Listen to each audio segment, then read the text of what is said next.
All right, I think we're all here. If at any point I lose connectivity, somebody throw up some requests to speak to get that clarified. It is Fiscus Friday today, 4/29, 2022.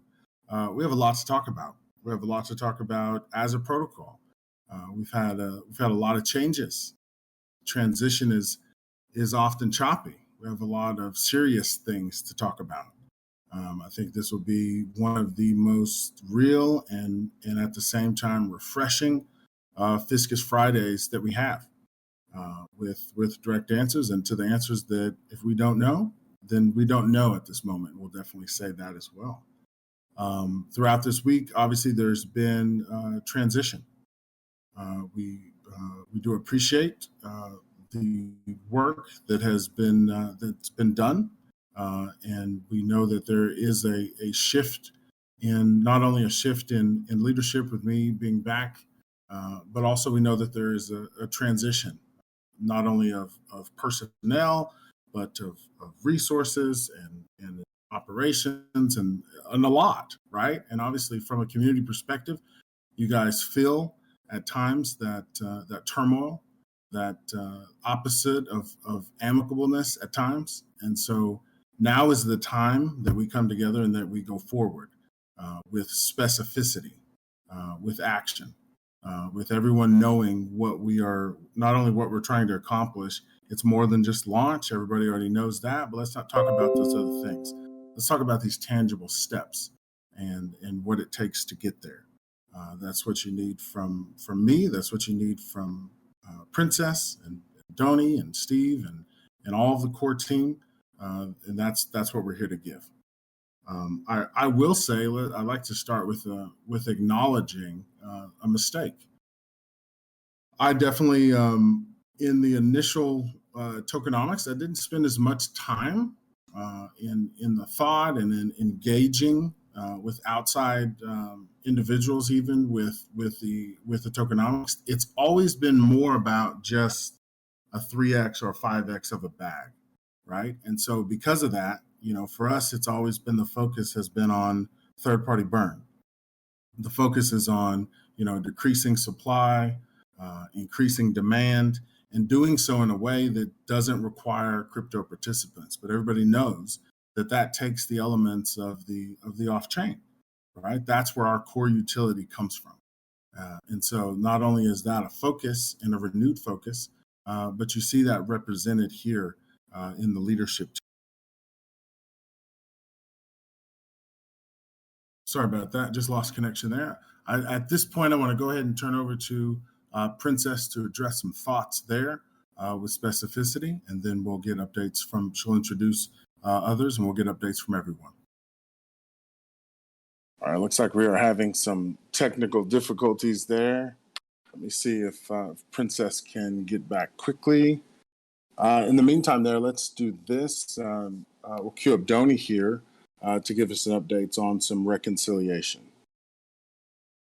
Yes, as you guys know, about everything with the PFISC and the FISC, and that's been talked about at length. What I'm doing, not unlike the NFT reconciliations we've done, that I'm unwinding all the transactions, the sales transactions during the launch. I've had some really good messages, private messages that have, voiced their concerns about, the prospective tokenomics. From my end, what I'm doing is rewinding everything to pre-launch, which is determining what the PFISC balances were, what they should be, reconciling the sales, and really there's a couple objectives that I want to accomplish. One is to identify any bad actors that exploited the exploit, I should say, and also determine what course of action is necessary for each of the categories of what people's participant was, whether they're nefarious or not. And I will say, just in my initial analysis, um, most everyone acted as a good actor. There was just a few bad actors in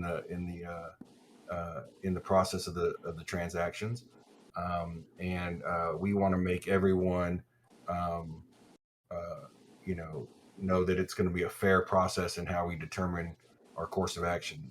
Nothing's final yet, but certainly to get to that point, we're going to have to unwind all these transactions and determine what we're going to do with different categories.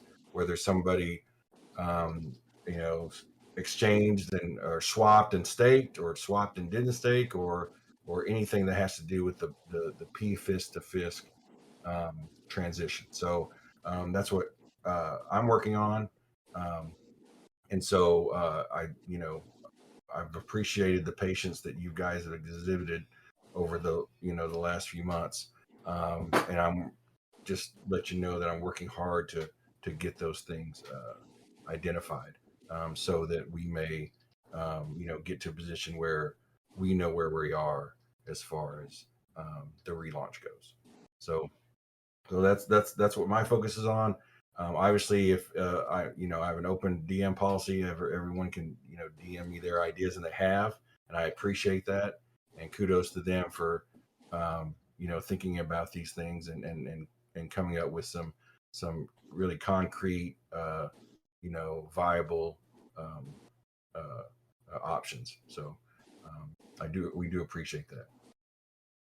Back to you, Phil. Thanks, Tony. We definitely have Princess back with us now, so I'd like to transition over to her. And then before doing so, I do want to say, for those that have not seen it in post or have not seen it in Gen Chat, we are having a full accounting done, and that's even outside of us. So everyone will be able to know exactly where we're at. It's something that we need to know at this phase before we move forward, and as we move forward, it's something that's vital, right? To know where our house stands, so that, again, we have the objectives; those are clear. And so, with that, I'll transition over to Princess. Yes, hello. Sorry about that, about the audio here. So hopefully you can hear me just fine. I just wanted to say that again, like, our primary position is really in this off-chain sort of experience, but because of the view that we have on the future of what we can do and the intergenerational wealth that can be had doing the collaborations across on-chain and off-chain development. That's the reason why our strategic mission over at Wawea has been to bring ourselves into a space where we can work with groups, communities, everything from universities to, as you've heard me talk about, U.S. tribes. We have a wonderful, wonderful collaborative spirit with the work that's necessary and to be done within those communities. And really, because, as an Indigenous person myself from the Philippines, I'm trying to, figure out different ways to support those communities. I have databases of over, 200,000 hectares of land over there that I'm trying to figure out how I can support the tribally owned opportunities there. So, Wawea's mission is much greater than, people tend to realize. And that's why we position ourselves in a global project financing space, because it's one of the most in demand. I know I hear a lot of people asking questions about, well, what if we lose projects out of the pipeline? The plain and simple fact is that a lot of these folks that come to us in the pipeline is because they are non-bankable, because they struggle with being able to achieve capital. And when I say non-bankable, I mean even folks that are in the cannabis space struggle to keep their accounts open. Something as simple as that. My view of capital raising, and I think some of you have misunderstood my position. I rally cry out because it takes a network in order to actually be able to achieve the capital that I bring to the table. So were we disappointed that 100 million was, essentially removed from the plate? Sure, because that takes effort, that takes commitment. It takes a lot to get the trust of these investing partners and to sign the documentation. And when we're tying things to a process that we're being told is really, it's there, we're ready to go, and then it doesn't, and it doesn't happen not once, but multiple times, it's super disappointing. And I have to mind those relationships. I have to mind and respect the gut feeling in the risk that it takes to involve off-chain assets into an on-chain space. We're doing something different. We're trying to take something that's a concept and bring it into a demonstrated model. And I think while we have strong structural supports off-chain, clearly we're struggling to make sure that we have good structural supports on-chain, especially in a culture that we're still getting to know, still getting familiar with, and trying to find the best mechanisms to do not only the good work that needs to be done and the connections that we need to make, but simply with the protocols of anonymity versus the fact that I need to know everything under the sun about our investors. I mean, KYC is not a concept. Know your customer is a requirement. It's a regulatory principle. And that's part of risk mitigation in knowing that. So one of the things that I do love about on-chain is that y'all are really great at just ferreting out like the realities of someone's digital footprint, and and I'll speak exactly to that with folks who've checked out my broker check. Please, I welcome that, because without those types of checks, how do you know that we're the real deal? And there's been questions. Oh, how does somebody go from being a Lyft driver to suddenly accumulating networks where that she can pull down hundreds of millions of dollars? Well, I live in the United States. I came to the United States to be able to execute on one of the greatest principles, which is a free market society, and being able to activate our own personal networks to actually be able to achieve positionality in a very strongly gatekept system of banking systems or finance in the bigger picture. And so the truth is, I transitioned. I went from academia right into finance, and that's not an uncommon trend to take on. So in terms of capital acquisition, I hoof it. That's how I've been trained. Any of you who know some of the models within the levels of banking, whether it's Goldman Sachs, Merrill Lynch, even Wells Fargo, and just other banks that really drive this training and development process, we had to make 300 calls a day in order to even show that we were doing any sort of productivity. And me, I don't rest until I do my 30 calls a day. And that's the reality of what I do. And many people who know me in my network, they see me constantly on the phone. They hear me constantly on the phone, making these connections, because it's not just a one and done conversation. It's not a simple sales pitch and close. I pride myself because it's really about the fact that I have very strong trusted networks. And when I say, yes, this is a worthwhile opportunity, that they take my word for that, because they know where I come from. They know my past. They know exactly who and what I'm about. And that's my effort with you all, is to make sure that you know exactly who and what I am and what I'm about. And I think that many of you are learning that I don't mince my words. I really don't. And the reason for that is because I don't have time. I don't have time to do that, because when money moves, it moves fast, and I got to run along with it. And when the capital isn't flowing, then I'm in the wrong space. I got to move to the next space. And so what you'll see in our new channels that we've developed is a central place for not only my work in the capital acquisition space, but also our technical space. So that's why we have these new channels. And I can just even speak to just my morning this morning. I have investors constantly coming in to visit me here in Vegas, as well as me going out to places to visit my networks. So, with the NFL draft, there's been a few connections that have wanted to make their time with me, but my time is very, very, of the essence. And so the only person that I entertained was somebody who's already in the NFT space with a private family office. I drew out our whole concept map, and he said, I want to plug in it everywhere I can because I love what you're doing. These are exactly the types of responses that we can garner from an off-chain one-to-one direct conversation, because we can do things a little bit more quickly. So we're having follow-up conversations on Monday to be able to zero in on a transaction in order for us to be able to move forward. Some of you are looking into the Wanda group, and I think that I'm always very skeptical when there's funds coming in from places that are borderline sanction areas, or that there's political risk that's involved. But my due diligence is very, very, very tight. And so when I engage in these conversations, I'm not teased or ever really influenced by what people say they can do. I want to see a transaction myself. So we have those conversations that are following.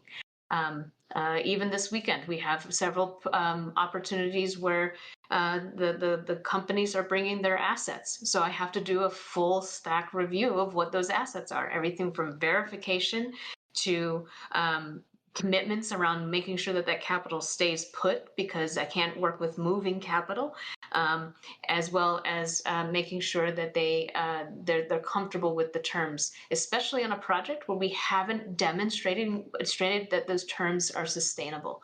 So while we have things in concept, it's really part of the negotiation. Do you understand the risk? Do you understand the risk elements here? Do you understand the structural parts of it? And so it tends to start with the capital asset holders buying into their trust, them buying into the trust with me, and making sure that we are able to follow a process that is with absolute clarity and minds all legal questions and concerns. So often I'm there with my legal counsel, they're presenting theirs, and it's really, really important that we understand that the off-chain world, there's so many ways that we can kind of skin this cat, if you will. But for me, again, from an indigenous worldview, I don't just skin a cat. We really look at the whole animal to see what kinds of supports and mechanisms that we can use to make sure that it's an efficient process and that everybody's able to have a quote unquote win-win-win across the board. And listen, when it comes to capital raising, it's more than just a fundraising opportunity. We're inviting people into a trusted network space. And if once capital is shown to reveal the gains, and those gains are actualized, then even more capital comes forward. And so, one of the ways that I like to focus on my capital is acquisition is there's big money out there, and then there's middle-sized money out there, and then there's smaller-sized funds out there. And I do my best to really pool in those assets in a way that is in accordance to the scale, size, and scope of what they're trying to do in their portfolios, as well as what the overall impact can be to their portfolio, involving themselves in a new fund designed and a financial engineering process that reveals transparency. It reveals a marked sense of time, because people aren't looking to just throw their money at something at the levels that I work at. They're looking at 2, 3, 4, 5-year commitments on what they can ascertain. And so I have to go through what does trust and risk look like in those time elements. And I think the other thing I want to speak to too is that my team, we are very, very, very, very focused on efficiency and high quality execution. So you won't be hearing from us flowery language about, hey, yes, we're gonna launch at this in the next several weeks. We're really focused on, can we deliver and when can we deliver that? And I'm going to have Steve speak a little bit more about sort of what that kind of looks like from his angle. But from mine, can I identify that, hey, yep, I'm going to be able to bring in, $500 million by next Tuesday at noon? No, I can't do that. That's an inappropriate thing for me to say. But can I say that I have at least $10 billion of investment opportunity in front of me? Absolutely. Absolutely. And, can I say that I'm going to try to get as much as that as possible? Yeah, I got a $20 billion pipeline here that needs to be fed and is really, quite frankly, starving right now because we've been waiting on the sidelines for this long. So, you have somebody here who's a committed partner in what it is that we're all trying to do. And when I put out the cries out there of like, hey, if you are just sitting idle wondering what you can do, let us know, because there's ways that we can involve you. I know there's some members who've said, hey, I don't really have the network, and I don't really understand finance. That's okay. That might not be the position that you can support us at. Maybe just offering, words of encouragement. That goes a long ways. You would be surprised. So it's about finding our lanes and being able to know that we can get into a space of just taking off from the strengths that we have. And so I just encourage us all to really take a step back for a second and think about, why is it that you're still here? Where are you hoping to see all of this? Do you have that 5, 6, 7 generation view? And what will you do to change the world that you're wanting to change? And how can that plug into this opportunity that's really here for all of us? I've also stated that we can do this completely without the on-chain because it's been done before. We're using traditional models to make that happen. But we're involving ourselves on-chain because we do see a future delivery of opportunity that hasn't been had before, and that's the part that I'm focused on. And so, I welcome the DMs, especially if we're trying to sort out, like, hey, I think I might have somebody in my network where I have a project that I'm thinking about, or I know some development that's happening in my local community. We want to have those conversations because then we know we're activating that mindset that it's about, it takes a village. And to me, I see this village more than 7,500 members. I see it as all those that you all are connected to. And so, I get it that there's a lot of uncertainty because that you just don't know what things are about. And that's the reason why we're trying to reveal more of our model in the best way we can through transparency. We do have to mind our NDAs and all of these boundaries that we run into in the off-chain world. But what we can reveal, we will. And that's just the bottom line. And so I'm hoping that this will, have us kind of shake out the mat, reset sort of the energies and the experience. I had a wonderful engagement yesterday, just back and forth with some members, letting them know that we're here. And that was the whole intent behind that. So, for me, it's really, I don't like focusing on the past. And I mean, even just 4 hours ago, I want to just focus on the future and keep things progressing. So with that, I want you to know that, we have Clarissa and Steve here. Clarissa being more of the operational side, she's doing a pretty deep assessment looking at, all right, where are the risk elements and how do we best communicate across all channels in this and across all parts of the chain in this. So we'll be hearing from her more next week about what some of the decisions have led to in terms of creating those pillars of support.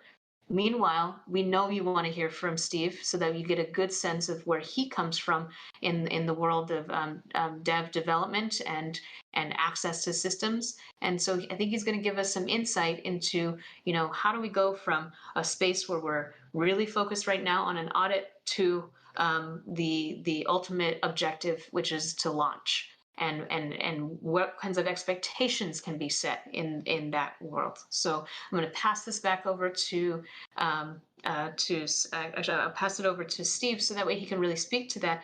But please, we're wanting to work alongside you, not work against any part of the system.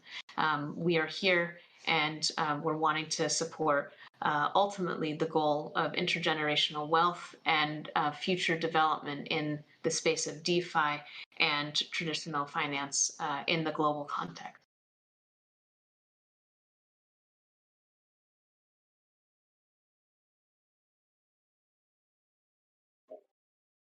Okay, thanks for that, Bill and Donnie and Princess. So I'm Stephen Tomlinson.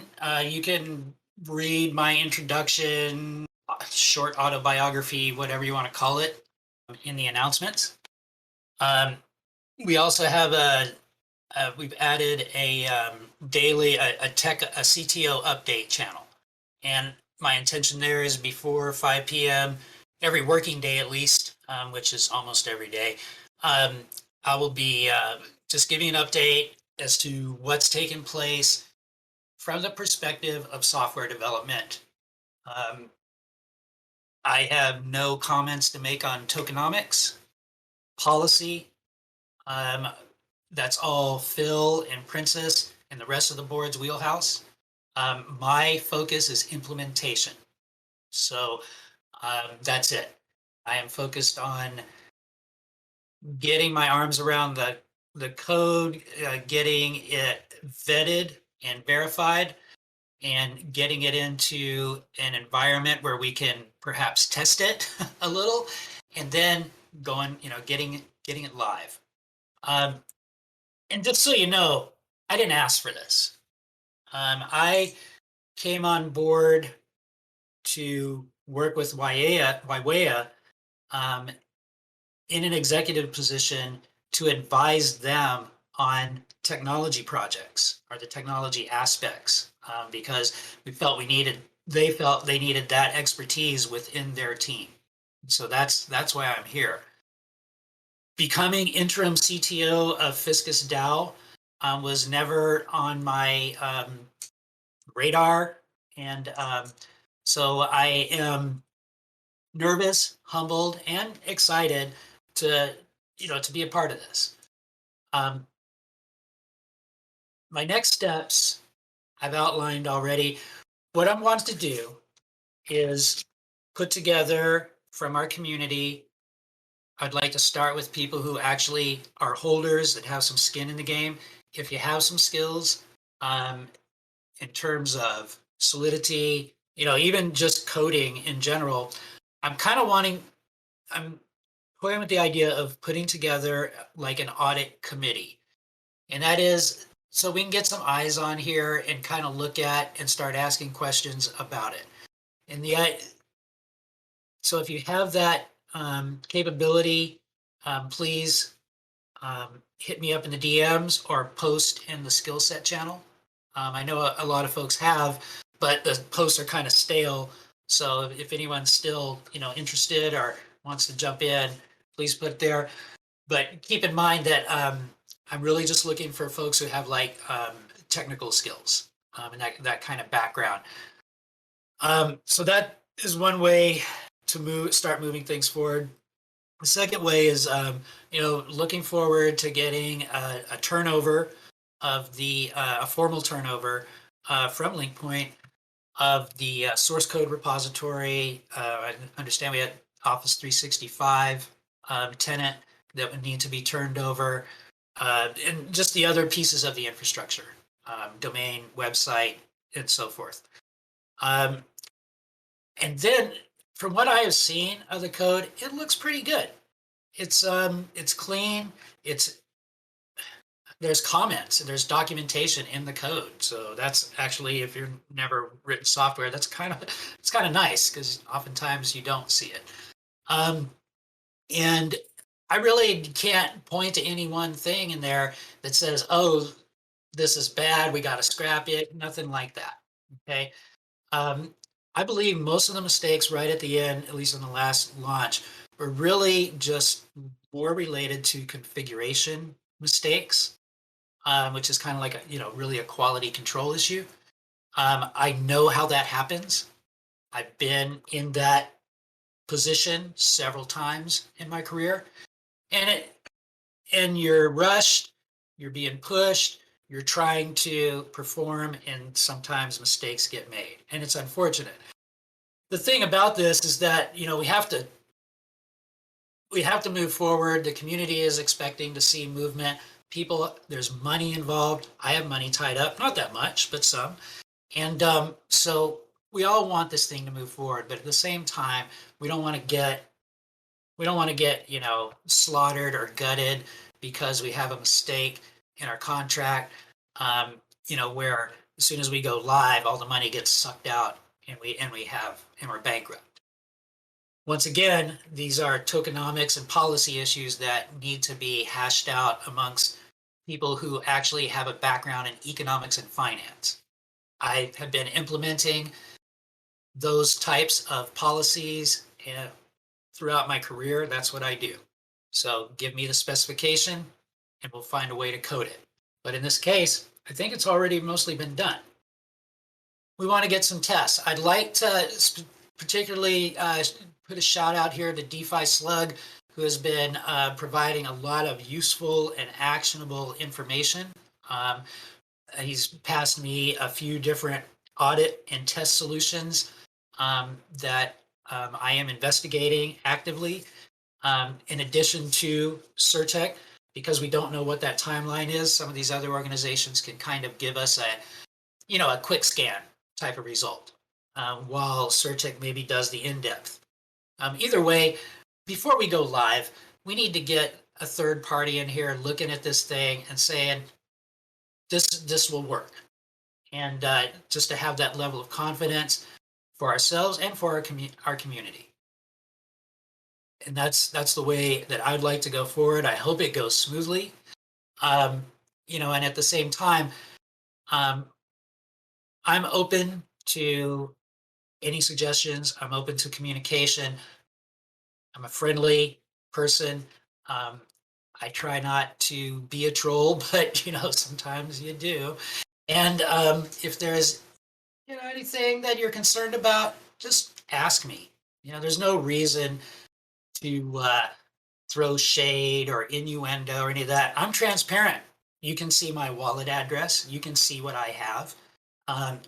I will always be honest. Now, the problem with that, of course, is sometimes I step on people's toes or, people's egos get bruised. But I don't care. All I care about is getting the work done. Period. I don't care about politics. I don't care about your feelings, right? When it comes to doing business, I just need to get the work done. We have to deliver this thing. And that's it. So that's really kind of where we're at from a development standpoint. I'm really excited to be a part of this. I never expected to be sitting here giving this presentation. And so it is humbling. And at the same time, I want to get back to work. So to that end, I'm going to wrap it up on my side and hand this back to Phil. Thank you, Steve. Very nice. That was really refreshing. I appreciate your realness. I know some in the community, may have had certain thoughts or taken certain jabs, and let's get past that, right? Let's let those that are here to work. We appreciate Steve. We appreciate his efforts. There is recruitment underway at the same time. We know that as we get past launch and we grow, we're looking for high-level CTO. We appreciate Steve being here in the interim. We're looking for high-level COO. We appreciate all the aspects that Clarissa's doing in the meantime. So again, let's highlight some details. One, full accounting that's occurring. When we talk about capital, let's talk about the relaunch and relaunch tokenomics. There's two pathways. First pathway is based on additional capital.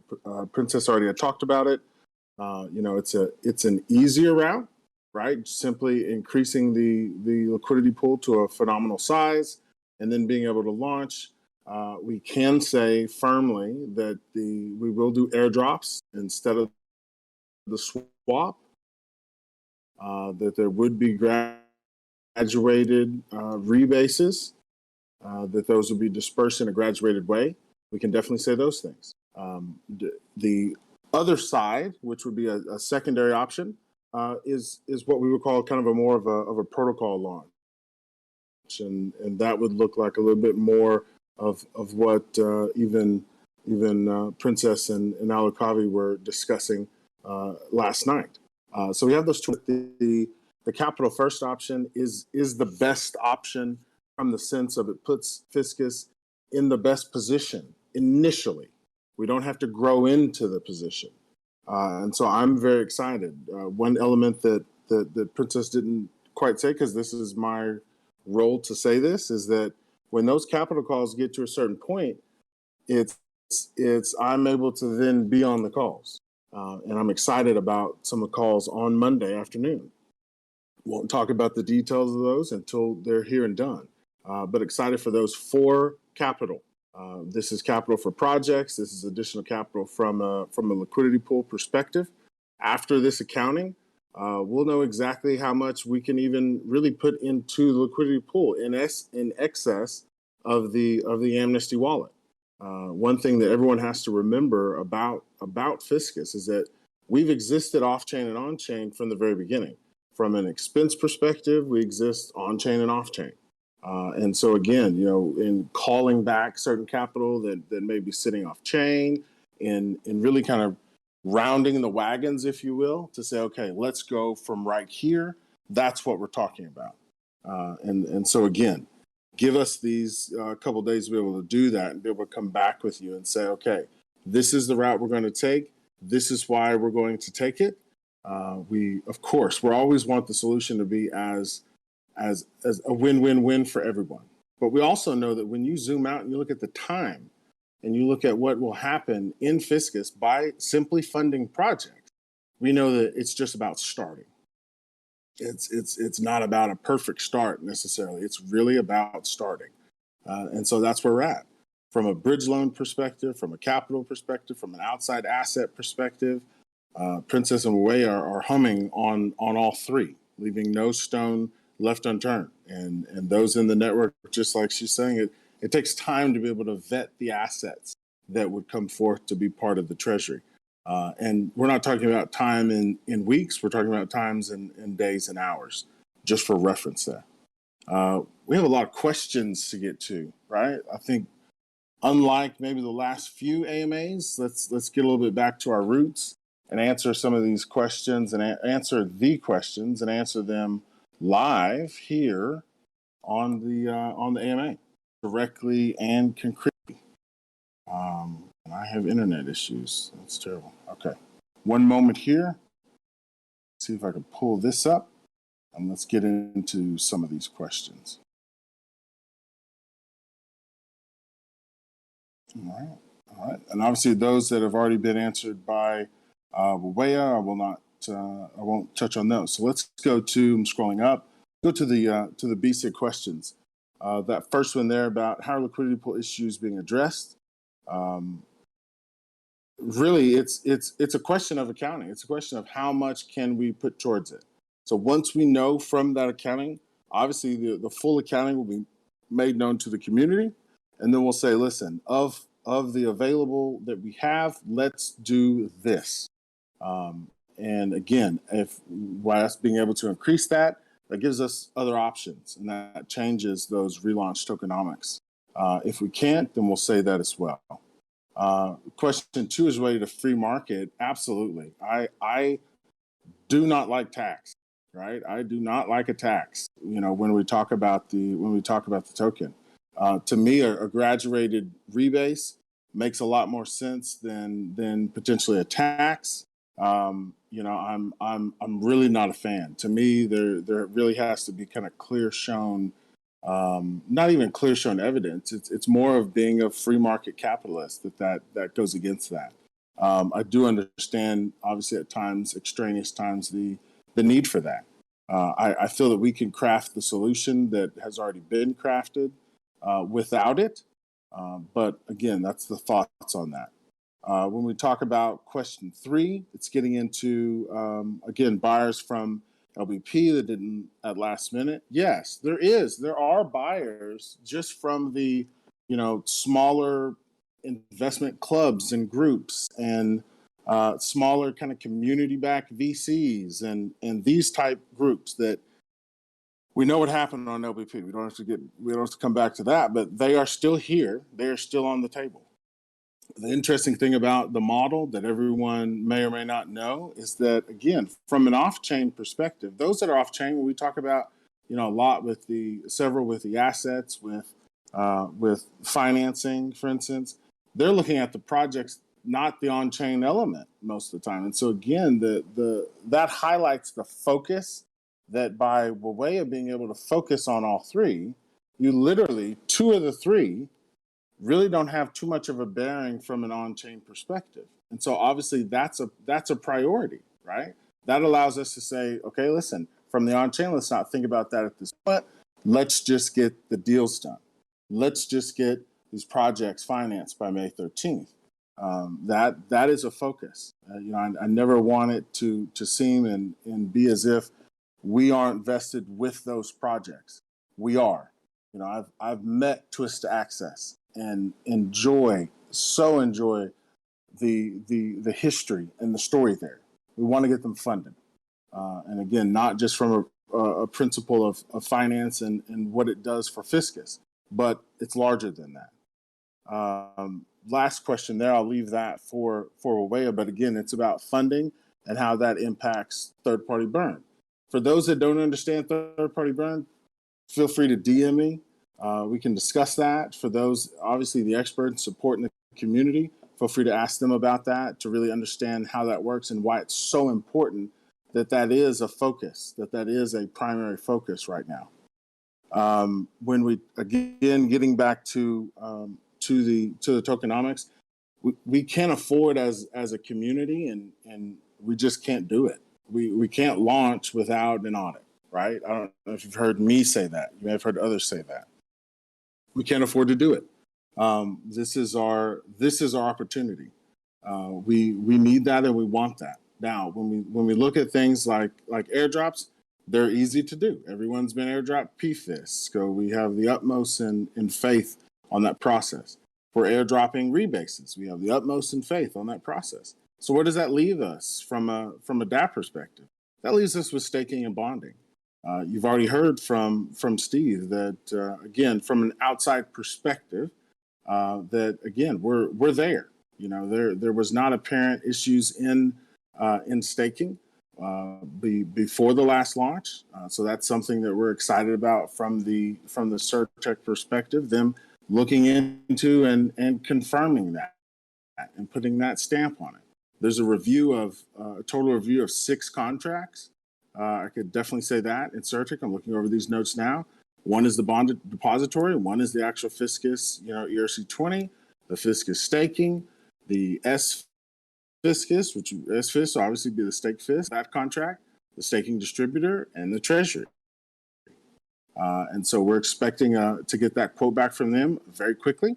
And when we do, then we'll take the next step, and we'll let everyone know that as well. We're on a step-by-step basis here. And again, we're doing that because, one, for transparency, but two, we want you to see the actual things that are occurring and hear those without a bunch of other fluff, without other things, without extra. And so again, I have a different tone. We have a different tone. We'll bask after we've launched. For now, we have line items that we have to accomplish. And we have a team that's based on accomplishing those line items. All right, let's get back to questions here.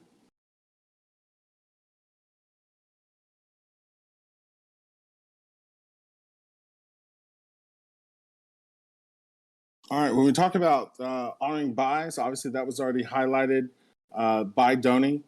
There is an element definitely where the refund makes sense from that perspective. When we look at those that bought at those lower levels, they're buying to support FIS. Yes, they're getting a super cheap price, and we know that the price would only be, let's say, that cheap simply because of the situations that occurred on April 22nd. but they were still buying, and they were buying with their own capital at that point, unless we're talking about any nefarious actor that would sell higher and then be buying lower. So again, we want a fair solution there, and the element of fairness definitely leans towards the refund, because what we also have to balance that with is that those that have been in the project from the beginning, that bought in at $5 and at whitelists, right? So again, that's not lost on us. You know, from a loyalty perspective, we definitely want to make sure that you guys know that you're appreciated for the length of the wait. And so again, fairness on both sides is the thought. Next question here, and I might be bouncing a little bit, and again, that highlights what Azazel was even saying as well. Plans to reduce sell pressure. Depending on which route we go, let's call it the capital first route, and then the other route, let's just call it the where we are now route. Based upon which one of those we take, are the elements that we would use to offset that sell pressure. Again, having a graduated release of tokens will help that. But at the same time, we have to balance that with exactly where we are in the situation that we're in. And so again, it may be somewhat of a hard pill to swallow, but the thought is, let's get past launch. There's a lot of things that we need to do. So let's get past launch from that element. So again, we'll let everyone know after these meetings on Monday afternoon. I'll make an announcement.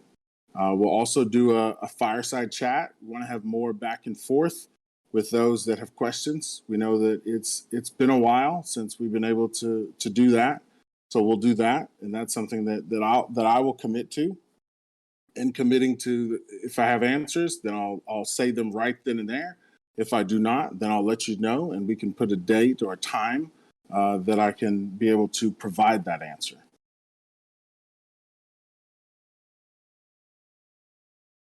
Looking at other questions here.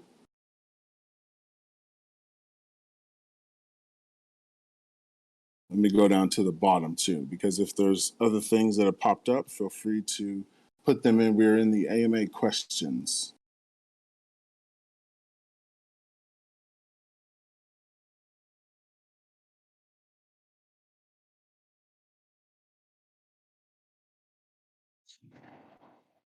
And I can speak to just this question about the reality of capital. The question about like what's realistic. I mean, again, what's realistic is that there's billions of dollars out there, and that we try to drive into what's actually available. A lot of folks will come to me in conversation saying, "Oh, we've got 100 million in assets," and then when I actually do verification, I see that maybe they have 5 to 20 million in liquid assets that can be positioned. But then they have assets in rarities. They have assets in, mineral rights. They have assets in land, these things that are not liquid assets. So then I have to work through a process of, all right, what can we do to get to a monetizing state with these assets? Who are our partners that are available and can work quickly to move in that position? So we've got, strong conversations with sovereign wealth funds where lines of credit can be issued. We have, but again, they do their own due diligence because there's a board of over 24 investors that are part of that process. We have certainly our capital partners in Mina Zaga and what they're able to do, and their programs are constantly enhancing as we move forward. We also have standby letters of credit, lines of credit, bank guarantees, all of which I have to make sure are at the top 10 banks internationally. We at Wawea, we work with BNP Paribas, which is a French bank, but it's one of the top 10 in the world. So I have to make sure that I'm not working with some of these smaller banks that really don't have a footprint and don't have that kind of clearance at some of the top upper banks. So, when we talk about capital acquisition and the reality or the realistic numbers that are behind it, again, I told you that I have about $10 billion worth of assets that are right in front of me. But the actual acquisition component of it gets to be, a process of the devil's being in the details and making sure that we can actually pull those down in accordance to the plan and presentation that we provide. And we're really in a great position because the process and the structure that we're able to present is one that's strong, and it's one that uh, right now in this space, the SEC is making no comment on some of the work with regard to utility tokens. Once we start getting into more of a securitized token, they're going to be looking to really hammer in. And so we really need to make sure we draw the line there and make sure that our capital partners are really clear on exactly what we're positing to them and how we work with our capital. So I know these are not direct, answers to the question in terms of, is there an amount, and when can we expect to have that deposited into the bank account and into the transition to USDC? But we're getting there, and you've just got to give me some time to get there. And what gets me there is a positive mindset. What gets me there is, I have a whiteboard that sits right next to me in my space, and it's putting out the approach that, hey, we're worth multiple billions, and how do we get there? We get there millions of dollars at a time. That's why it's easy for me to go to some of these VC firms, some of these investment fund groups, to be able to say we've got a really unique model. And so they're exploring that. Are they shaky? They're absolutely shaky, though. And so I can't commit to any numbers because I don't like doing that until I get the signature. That's why I was able to say before we had $100 million, because we had a signature. And that's going to be the goal, is once we have signatures, then I'll be able to reveal those numbers. Until then, what's the point? Because again, like I keep saying, a deal isn't done until the money's in the bank, and that's what I'm working on. Wonderful. Thank you for that too. Let's talk about a little good news. Let's talk about, and it's all good news because it's progress. Let's talk about some benefits for the community here. We do have some quiz winners. These are the ones that, again, completed the quiz. Those that haven't, I'm not sure if it's still up or not, but I think it's something that we need to really continue and even expand upon as far as the learning base that's included in it. But the winners, happy to announce, JL, Jackie, Beetlejuice, Crypto Bands, and MB. And so each of you, I think the easiest route is probably just DM over to any on the DM to me, and then or to King Heron your information, and we'll make sure that that those are able to get their reward. And so great news there. Half of that. Getting back to some questions here. There was a question about again some of the recent unprofessionalism. That's done. Yeah, that's over with. We as a core team have a commitment to, not only a commitment to transparency, but a commitment to professionalism, and that definitely goes both ways. Like was mentioned before, over the course of this project, I've gotten, I don't know how many threats and text message threats and random things and threats to call the FBI and threats to call the SEC and all these folks. And I think one of the things that everybody doesn't realize is that we're already talking to them. We are ahead of, when it comes to so many elements that everyone does not see. We are ahead of and forthright. We know where we're going, and we also know what it takes to get there. And what it takes is a level of fortitude. When problems come up, when obstacles come up, how are we going to get past those, right? How are we going to get past those as a community? That's a decision that everyone also has here. Are you going to be a part of it and get past it? Are you going to fudge your own bag? Are you going to ask some great direct questions, but still professionally? Are you going to ask for details that you haven't been given, but do so professionally? That's what we're looking for. That's what makes us robust. That's that's what also makes our entire protocol from what we do, right? That's what makes us robust. We need to be able to ask the question. Fiscus was founded on the thought of how do we make the best token while at the same time have something that has perpetual utility. It only came from a question, and it came from looking at other projects from a position of criticism, right? Of critique. And so again, open to those. You guys know that I'm always in. Anytime we have a hurdle or an obstacle, I'm there. I'm in the Discord and saying things like, "We're here. Just keep it professional," right? That's all we ask. Just keep it professional.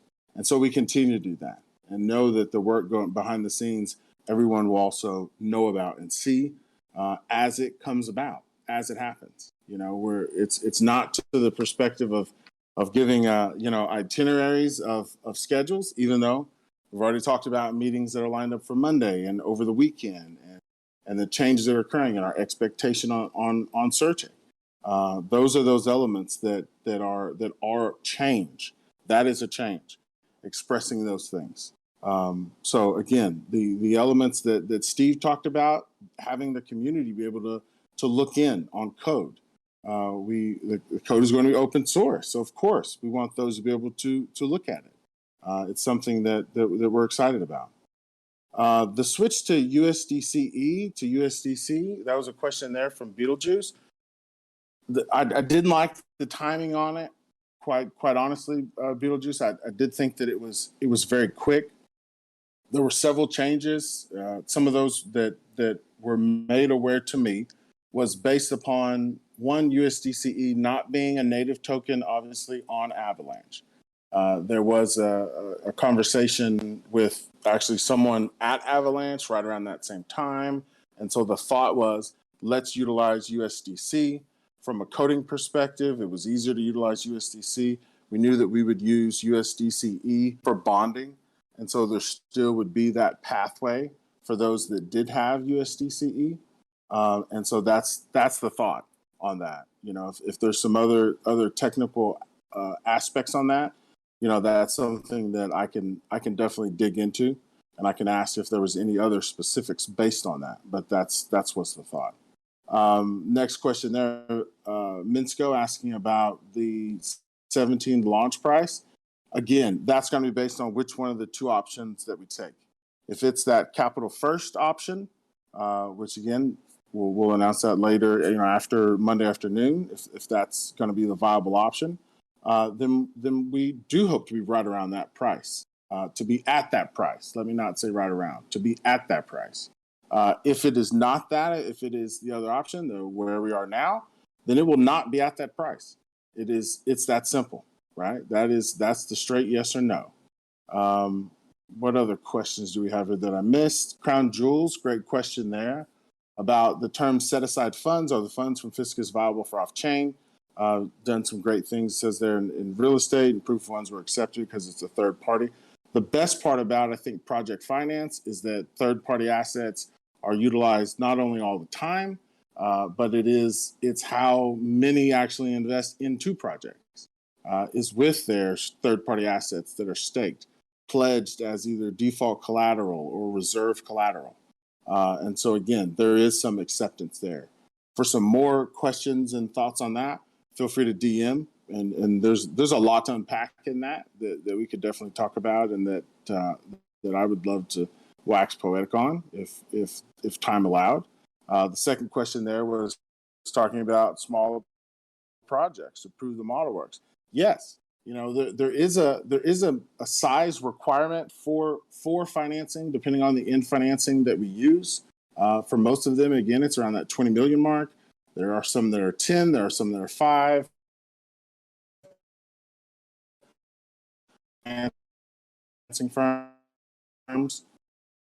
All depends on where we're at, right? But yes, for us, it's that's at 3 million, and these are the end finance. It's not a question of swinging for the fences, right? It's not a question of starting large because we know we're going to be larger, right? It's a question of what are the viable assets and what viable assets are coming to the table, And then what are we able to do from a leverage perspective, right? From a financing perspective. Anybody that doesn't quite know in FISC yet, the Fiscus exists because of the leverage in project finance.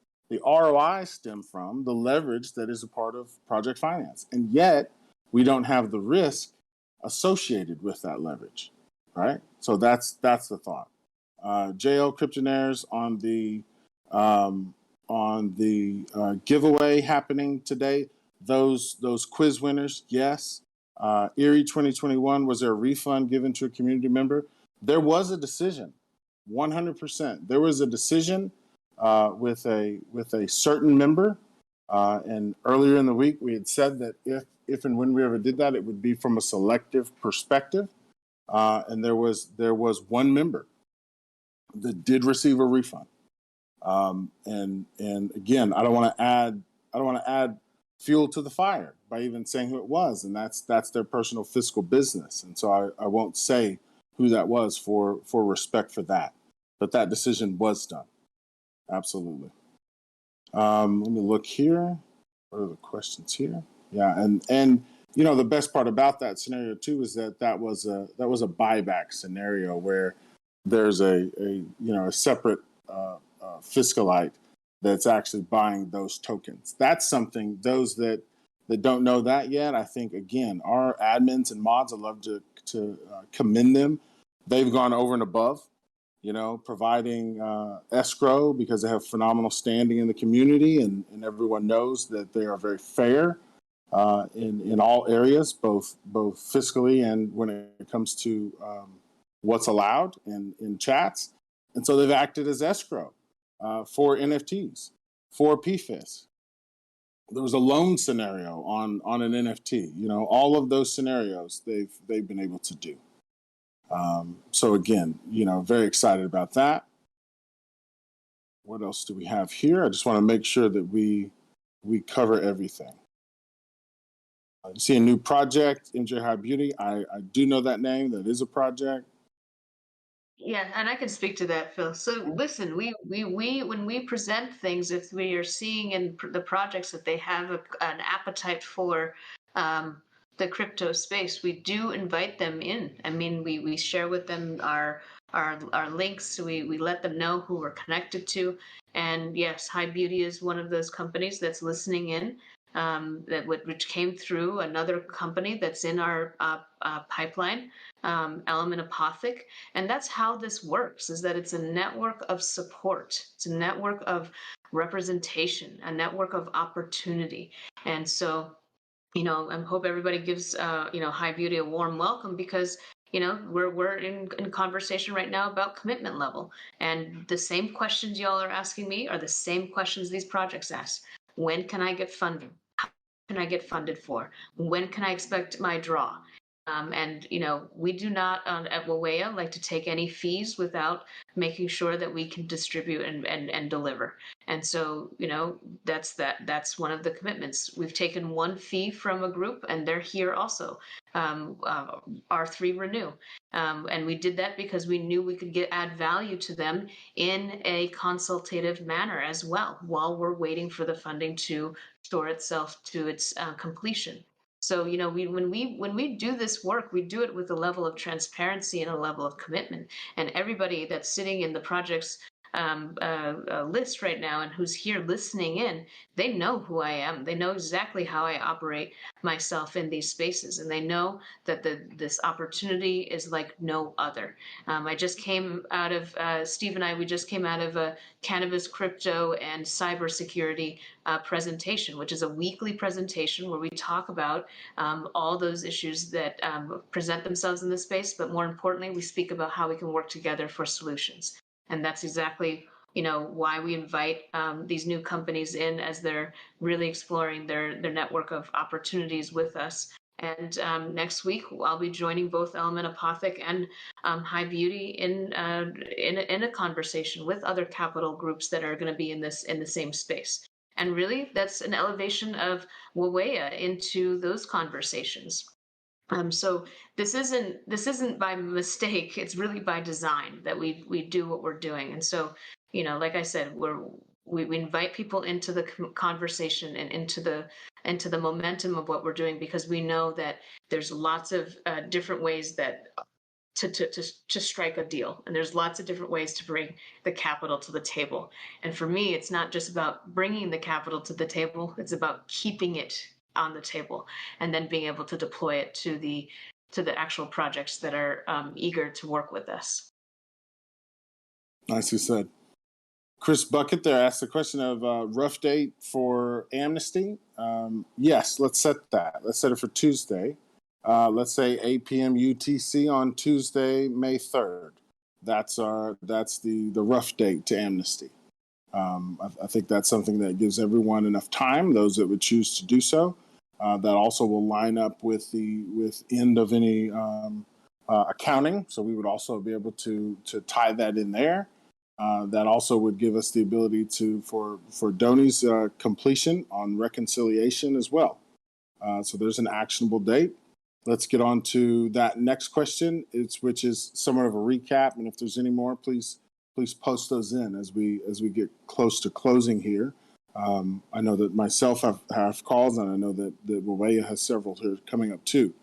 Excuse me. The first element was addressing the low buys will be refunded or kept. We're leaning towards the refunding.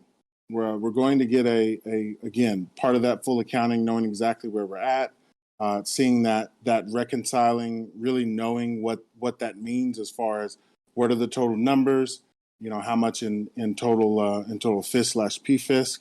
We'll use that and then make that decision and let everyone know exactly what that is. But we are leaning towards the refund. Having the alternative, all alternatives are on the table right now. Again, the bridge loan aspect, it's sometimes I wouldn't say it's unfortunate, but it's difficult at times to have a multiple focus and really be focused on it. Right? And so when we look at what comes from the asset side, and this was something that I put in the post that an answer to Beetlejuice, great questions too, Beetlejuice. It's the element of when you're focused on something and you open a pipeline like a fire hose, and this is something I can tout Wawea's ability on this. When you open a fire hose and you have something like the deck and some of the one pagers that may go out, and individuals see, and again we're talking about those on the institutional level. Private family offices, high net worth individuals, when they look at bringing forth outside assets, the interest alone brings forth a plethora of calls and emails. And those have to be, again, verified. Is this something, is this group a group that we would want to work with? Are the assets real? All the things that the Princess spoke about. And so to have two separate focuses at the same time is often a little bit difficult, unfortunately. Now, the benefit that we have now with a renewed kind of vigor and passion for the off-chain, and again, I'm speaking of that for myself because it's never dimmed from the Wawea perspective, is in encouraging that, is in going through, going through my Rolodex and also saying, okay, listen, this group, they have this bridge loan and it's applicable. Here are the rates and the terms. Does that fit our model? Here's a group that has assets, and here are the type of assets. It's just real estate assets. Are those assets that we could somehow wrap and bring into the process? Right. Those are the type of discussions that Princess and I have throughout the day that occur all day, every day. We haven't really talked about those simply from we've been busy doing those, and it's something that as we get deeper.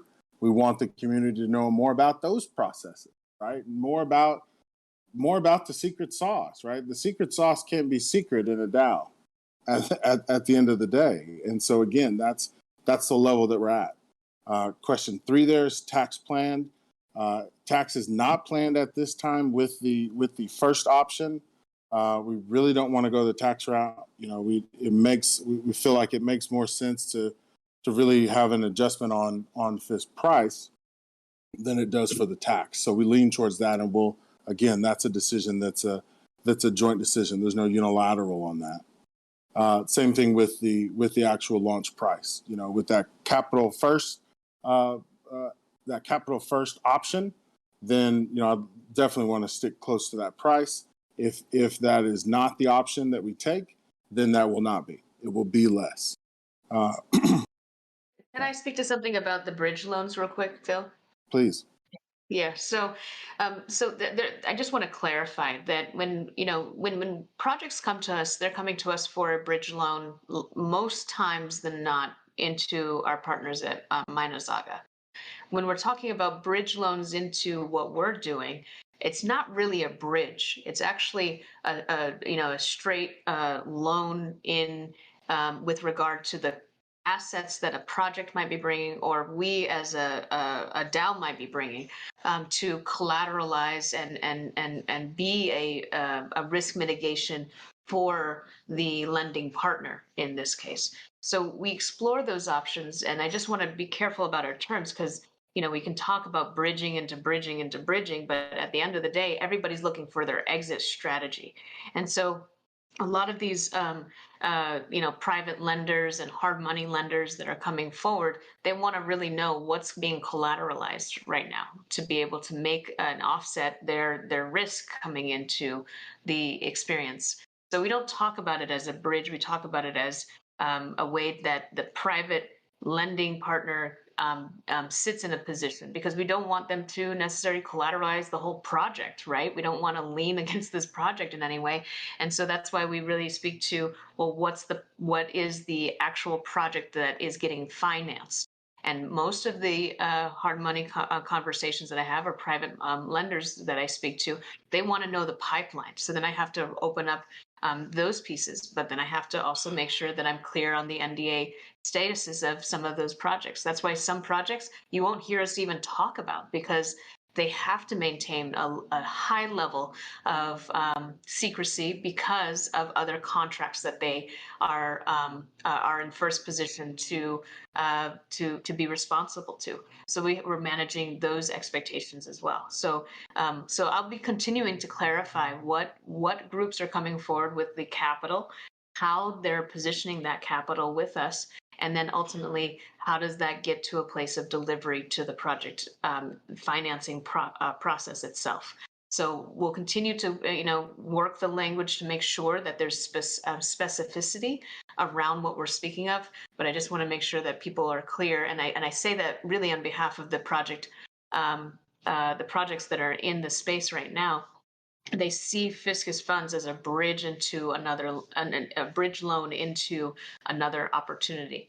And so when we're speaking about other outside lenders, third-party lenders, I'd like to keep it kind of in that language space of just they're third-party lenders wanting to support the ultimate concept and model here, but that they look deep and take deep dives right towards the projects that their actual dollars are going to, because they have reporting requirements. So I just wanted to make that kind of clarification, because I tend to be very specific, because I don't want somebody off chain to say, hey, we heard something that misrepresented XYZ. I don't like going into that, because I really want to make sure that there's a high level of transparency towards what it is that we're doing. Thanks, Phil. Yeah, well said. Well said. And I'll definitely on my part make sure that I clean up that verbiage on this side too.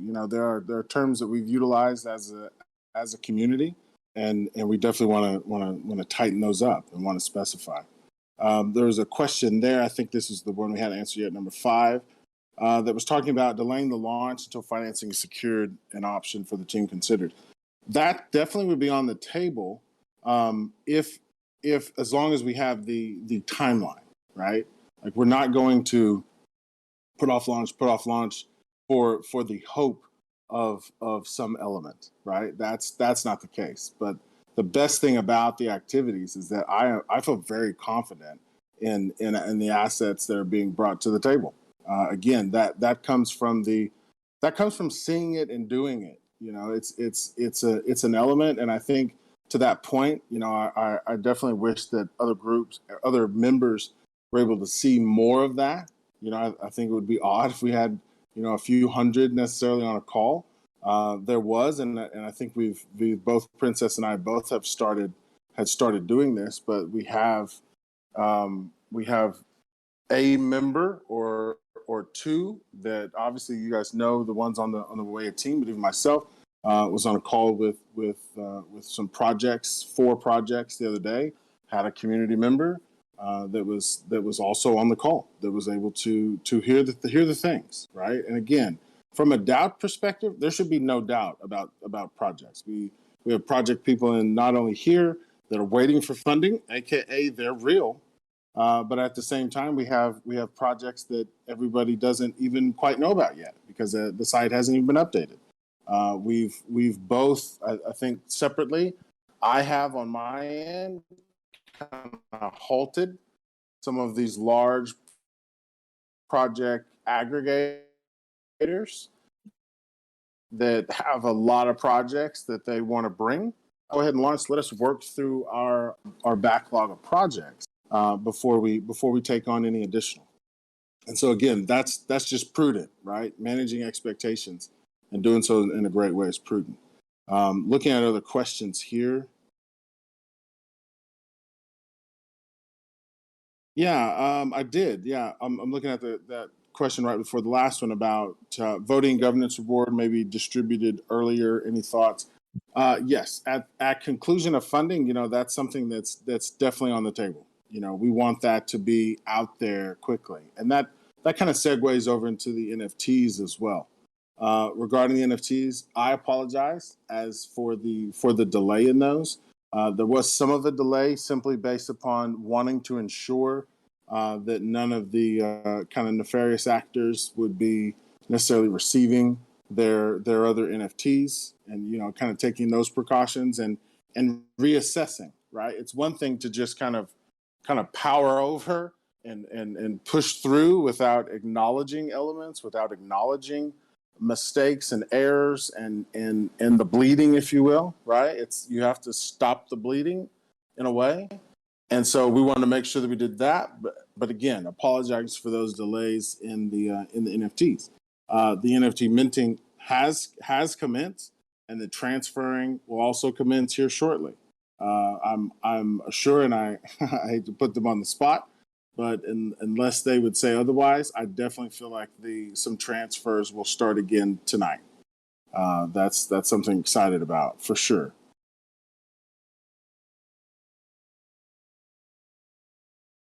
Okay.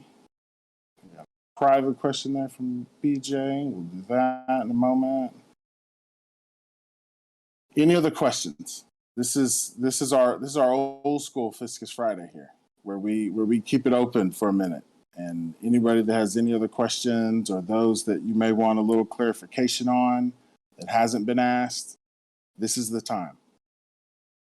Let us say what we know about that. Let us say if we don't know.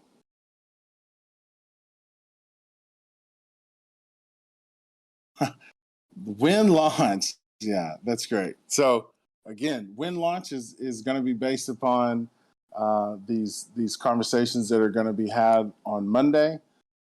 From a development perspective, again, we know that by us doing the airdropping, I'm recapping, by us doing the airdropping of the actual tokens, that takes kind of the swap away.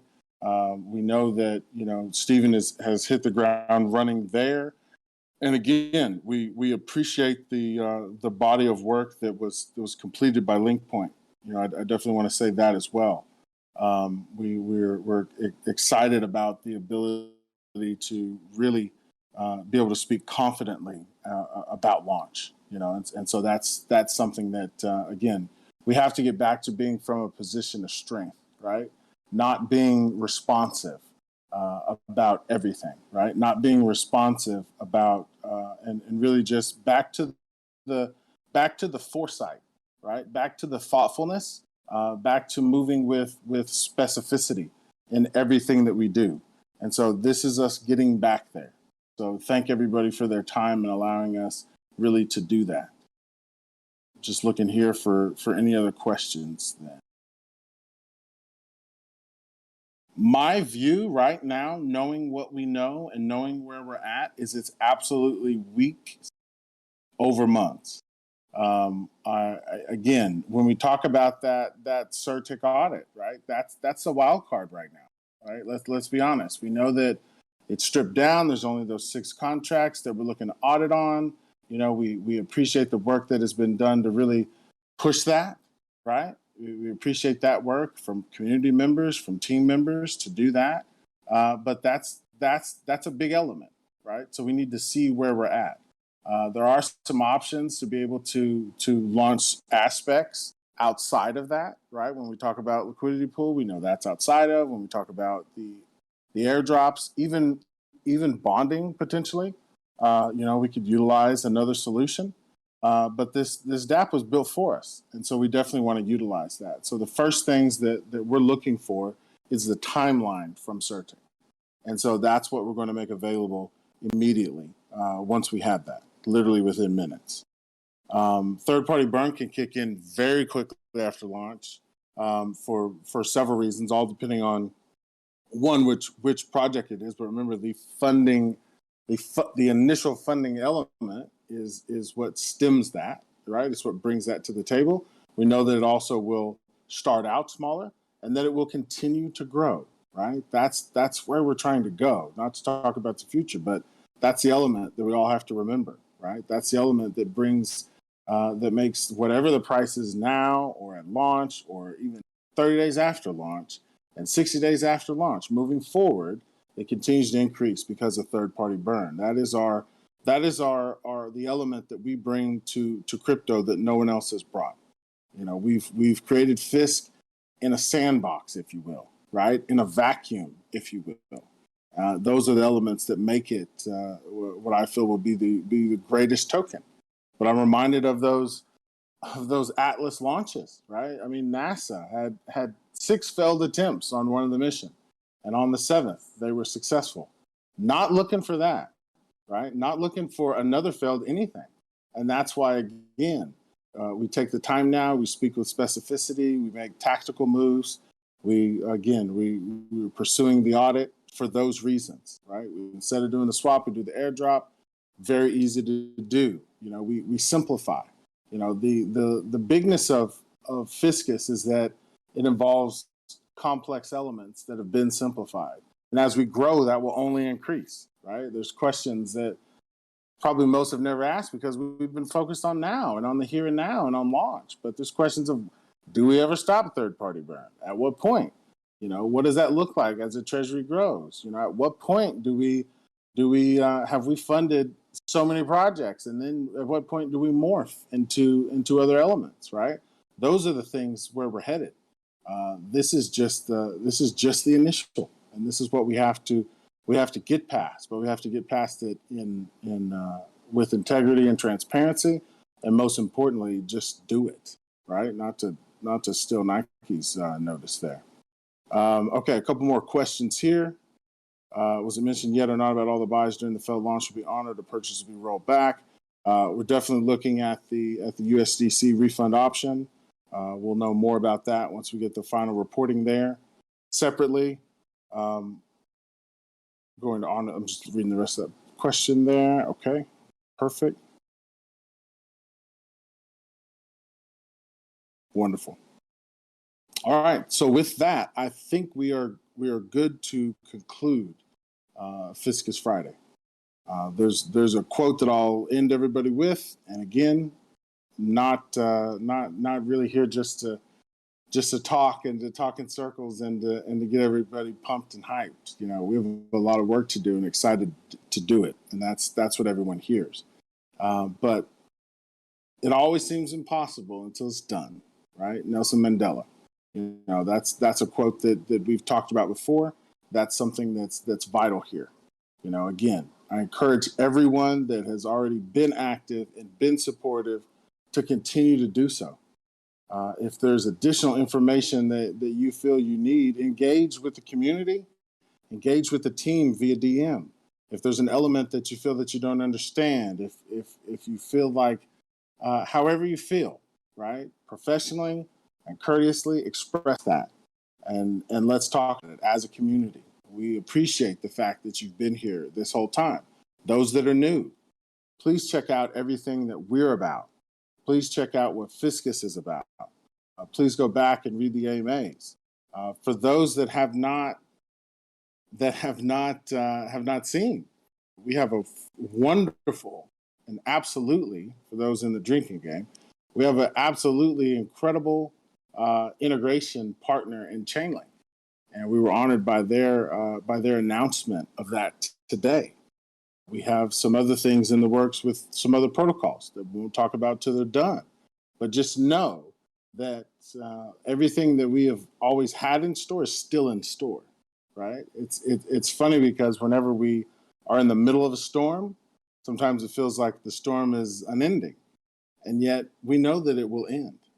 And this is the same. Not only do we know that we launched, it's not that we can't see it. We have the definite steps. We have the plan, right? The game plan. Anybody that doesn't know that, let us know as well. And again, we appreciate the work that's been done. That last comment there, we appreciate Colin, the work that he did leading the Link Point team as well. I think back about from a leadership perspective and I mentioned this earlier in the week, but of a baseball coach, right? I mean, no one thinks anything when I'm trying to think of a top pitcher. I think Hugh Darvish maybe, or I think who's that to play for the Lions. I'm old school, so I think Randy Johnson and Roger Clemens, which might be a bad example, or Nolan Ryan, right? When they are transitioned in the sixth and seventh inning, right, after only allowing maybe a few hits, right? We don't see them different from that perspective. We know that there is a shift and a pivot to complete, right? And so view that in this same line, right? All things for the completion and for the progress of Fiscus. So with that, we leave everyone.